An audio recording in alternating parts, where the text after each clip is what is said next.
அதில் உள்ள ஆக்டைனை பற்றி பேச போகிறோம். ஆக்டைன்னா என்ன அப்படிங்கிறத பற்றி நம்ம பேசிடுவோம். ஏற்கனவே இந்த எத்தனால், பெட்ரோல், அதுக்கப்புறம் பெட்ரோலுக்கு உள்ள வேறுபாடுகளை பற்றி சிறிய அளவில் நான் சொல்லியிருந்தேன். அது உங்களுக்கு புரிஞ்சிருக்கும்னு நினைக்கிறேன். இப்போ ஆக்டைனை பற்றி நம்ம தெரிஞ்சுக்கிட்டா தான் நெக்ஸ்ட் மூமெண்ட் நம்ம எத்தனாலுக்காக எப்படி நம்மளுடைய என்ஜினை மாடிஃபை பண்ண முடியும் அப்படிங்கிறத பார்க்கணும். இதுக்கு நடுவில் ஒரு சந்தோஷமான விஷயம், யூகால் மற்ற சில கம்பெனிகளில் வந்து எத்தனாலுக்கான கார்பரேட்டரை அவங்களே செய்யறதா கேள்விப்பட்டேன். அது ரொம்ப சந்தோஷமான விஷயம்தான். அப்படி கிடச்சுன்னா நீங்கள் அதையே நம்ம வாங்கிடலாம், இதுக்கு உண்டான தேவையில்லை. ஆனால் அது எப்படி இருக்கும், அவங்க எந்தளவுக்கு அதில் சப்போர்ட் பண்ணியிருக்காங்கிறது எனக்கு தெரியல. அதை நீங்கள் யாராவது வாங்கி யூஸ் பண்ணியிருந்தீங்கன்னா அதை பற்றி எனக்கு கொஞ்சம் கமெண்ட்லையோ அல்லது நீங்களே ஒரு வீடியோவோ கூட சொல்லுங்கள்.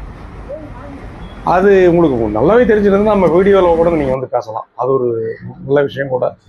தவிர வந்து இந்த ஆக்டைன் அதிகமாக இருக்கிறதுனால என்ன பிரயோஜனம், அது எந்தளவுக்கு நம்ம